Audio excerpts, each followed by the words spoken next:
lambung kan tugasnya udah memecah. Kenapa harus repot-repot dalam tanda kutip dipecah duluan di mulut? Kan bisa toh kalau misalkan makan cepet-cepet nih belum kekunya sempurna, kan toh sama lambung juga dipecah lagi. Tapi kerja lambung jadi lebih berat. Kan? Yang tadinya harusnya udah lumat sampai di lambung, misalnya wortel yang tadinya gede-gede nyampe di lambung udah hampir setengah bubur. Jadi di lambung tinggal gampang, nguleknya tinggal dikit gitu. Berarti nggak boleh ya kalau lambung tuh kerja terlalu keras gitu ya, karena makanan yang kita masukkan tuh belum terlalu lambungnya. Capek nanti. Hidupnya berat.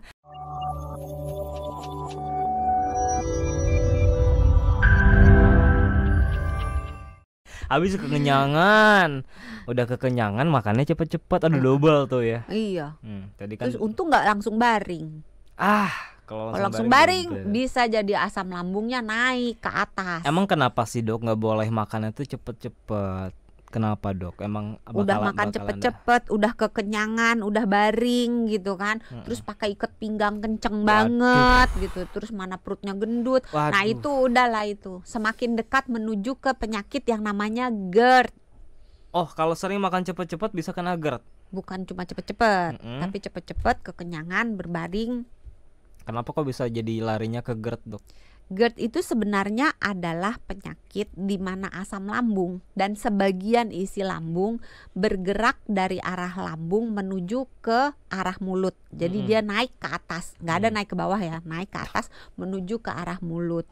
Nah, hal ini bisa terjadi karena lambungnya diisi terlalu penuh atau ada dorongan dari area sekitar lambung, misalnya perutnya buncit atau mungkin ibu hamil atau posisinya dia tidur sehingga isi perutnya dalam tanda kutip bisa tumpah sedikit. Karena kalau dia duduk tegak kan lambungnya di bawah. Isi lambung kan bentuknya kayak cairan gitu. Nah, hukum cairan kan akan menempati tempat yang paling bawah. Kan. Nah, kalau kita berdiri maka dia susah bergerak ke atas. Tapi kalau dia tiduran, apalagi kalau ruku membungkuk, itu akan lebih mudah tumpah dalam tanda kutip. Ngerti. Ya kan? Karena secara hukum gravitasi cairan akan bergerak menuju ke bawah. Nah, kalau misalnya mau terhindar dari GERD, ya tapi tadi yang selain isi lambungnya terlalu penuh, bisa juga terjadi karena katupnya antara bagian selang makanan yang menghubungkan mulut dan lambung itu di katupnya itu lemah. Jadi secara natural, secara alami Tuhan itu menciptakan manusia luar biasa. Jadi antara bagian bawah pipa saluran dari mulut ke lambung itu dikasih katup. Tujuannya apa? Kalau kita membungkuk habis makan, makanannya nggak tumpah, kita nggak muntah gitu. Nah, pada beberapa orang katup ini lemah.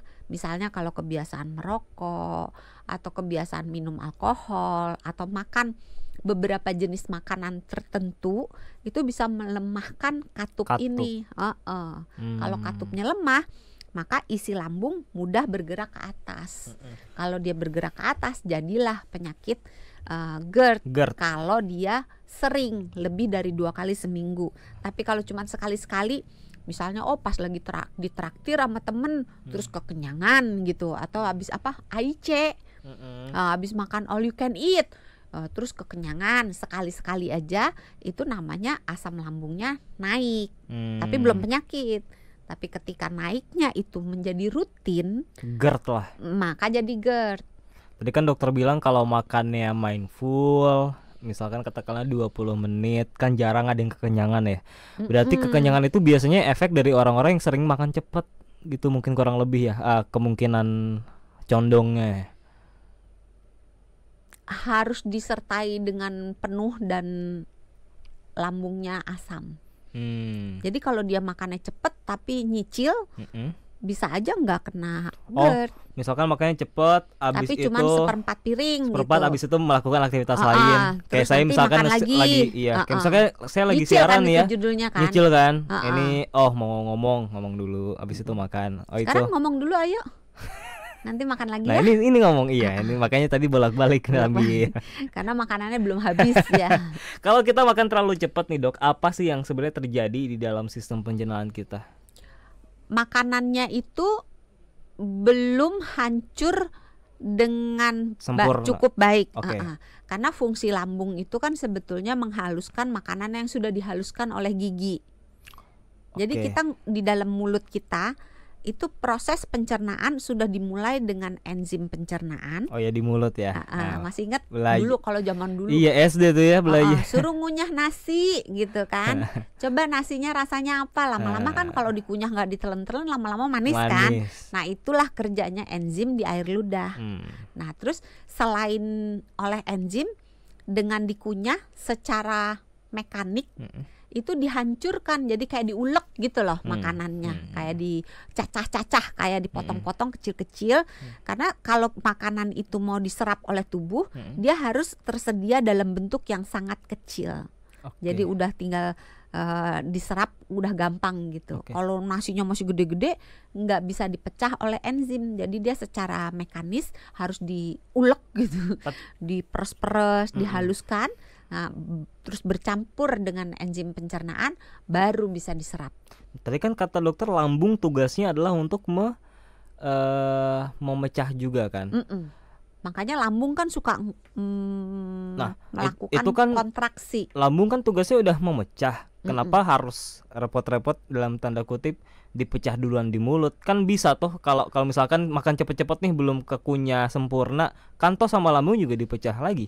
Tapi kerja lambung jadi lebih berat. Kan? Yang tadinya harusnya udah lumat sampai di lambung, misalnya wortel yang tadinya gede-gede nyampe di lambung udah hampir setengah bubur.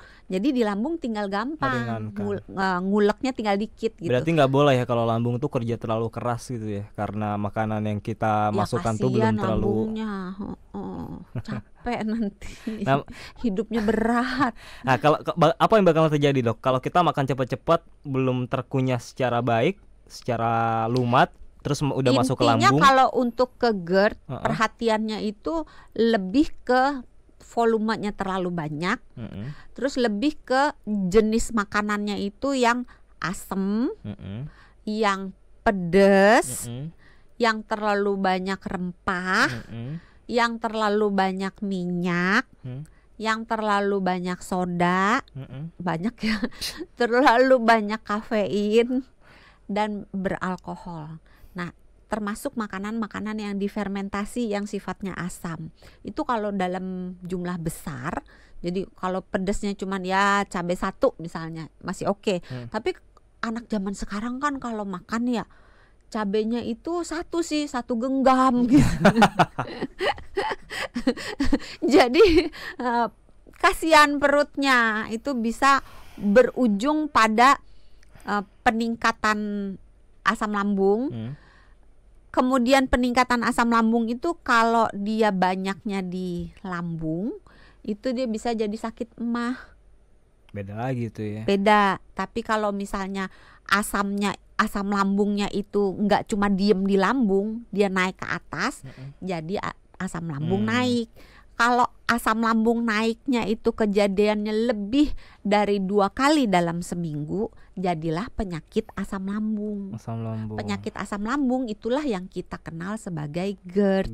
GERD itu sebetulnya singkatan gastroesophageal reflux disease. Jadi berbalik gitu, berbalik ke atas. Jadi kalau kita ngomongin makan cepat, sebenarnya kita lagi ngomongin soal GERD juga ya. Karena apakah efeknya hanya di GERD makan saja? Cepatnya sih, tapi lebih ke jumlahnya. Kalau dia kekenyangan, dia jenis makanannya buruk, apalagi kalau dia pada dasarnya sudah gemuk, terus pakai bajunya suka yang ketat-ketat, terutama di area pinggang, terus suka habis kenyang baring. Nah itu yang jadi sebenarnya ada hal-hal lain yang perlu diperhatikan selain makan cepat juga itu tadi ya. Jangan sampai kekenyangan. Terus kalau makan cepat aja, tapi dia misalnya makannya nggak pedes, nggak asem, itu pantangannya yang tadi itu nggak di. Sebenarnya nggak apa-apa juga ya. Bukan nggak apa-apa juga. Nggak seberbahaya. Kalau semuanya tadi itu di absen ada semua.